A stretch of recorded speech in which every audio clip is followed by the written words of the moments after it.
Assalamualaikum warahmatullahi wabarakatuh. Selamat pagi. Hari ini kita akan belajar tentang unsur-unsur yang ada di alam.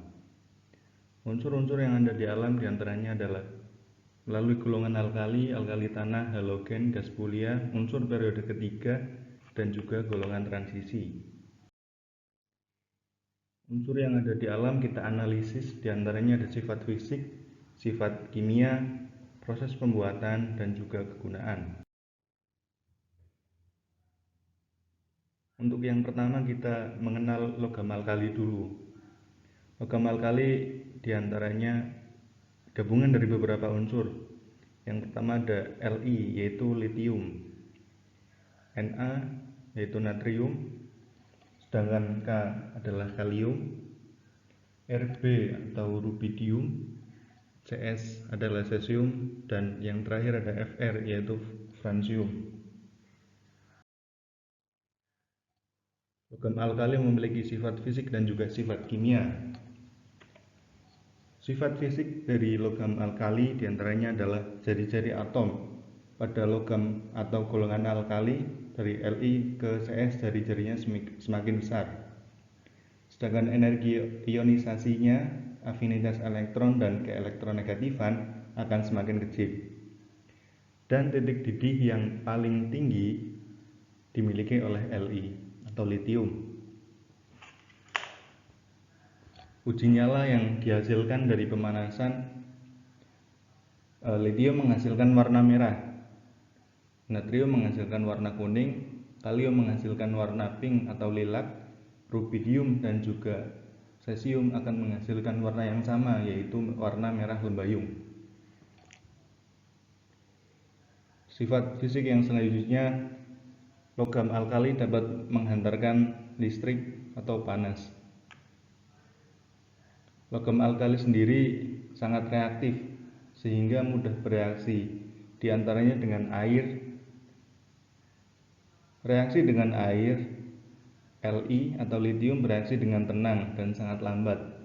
Natrium dan kalium bereaksi dengan keras dan cepat, sedangkan rubidium dan cesium akan bereaksi dengan keras dan dapat menimbulkan ledakan. Yang kedua dengan udara, namun hanya litium yang bereaksi dengan nitrogen membentuk Li3N. Sedangkan pada saat bereaksi dengan halogen, reaksi yang terjadi antara logam alkali dengan halogen merupakan reaksi yang kuat dan menghasilkan garam halida. Yang terakhir, reaksi dengan hidrogen. Pemanasan logam alkali dapat bereaksi dengan hidrogen membentuk senyawa hidrida. Oke, selanjutnya proses pembuatan logam alkali, golongan alkali. Pertama ada pembuatan litium. Sumber logam litium adalah spodumen. Spodumen dipanaskan pada suhu 100 derajat Celcius ditambah H2SO4 pakat panas sehingga diperoleh Li2SO4. Kemudian dilarutkan ke dalam air. Larutan dari Li2SO4 ini kemudian direaksikan dengan Na2CO3 dan terbentuklah endapan Li2CO3. Setelah dilakukan pemisahan, Li2CO3 yang diperoleh direaksikan dengan HCl sehingga diperoleh garam NiCl. Selanjutnya dielektrolisis. Litium akan mengalami reaksi reduksi menjadi padatan Li yang dapat diambil secara periodik, dicuci kemudian digunakan untuk proses selanjutnya sesuai keperluan. Yang kedua, pembuatan natrium. Natrium yang terdapat dalam air laut berbentuk natrium klorida atau NaCl. Natrium dapat diperoleh dari elektrolisis leburon NaCl dengan menambahkan CaCl2 menggunakan proses down cell. Dilakukan dalam sel silinder menggunakan anoda dari grafit dan katoda dari besi atau tembaga. Kemudian Na mengendap dan menempel pada katoda tersebut. Yang ketiga, pembuatan logam kalium, rubidium dan juga cesium. Kelimpahan di alam, kalium sebagai silfit, silvinitid, dan karnalit, sedangkan rubidium sebagai pengotor dalam lepidoid, cesium sebagai polusid, dan francium sebagai peluruhan aktinium. Untuk memperoleh kalium, rubidium, dan cesium dilakukan melalui metode reduksi, yaitu dengan mereaksikan lelehan garamnya dengan natrium. Ketiganya dalam bentuk gas yang dialirkan keluar.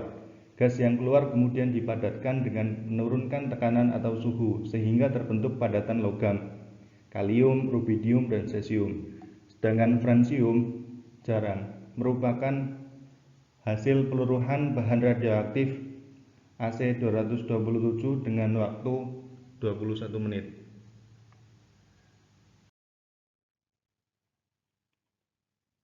Kegunaan logam alkali. Kegunaan ada banyak sekali. Yang pertama, kita ambil sampel litium. Litium digunakan sebagai panduan logam dengan aluminium dan magnesium, serta anoda pada baterai. Yang kedua, NaOH. NaOH ini diperoleh dari natrium dan sebagai bahan baku pembuatan sabun.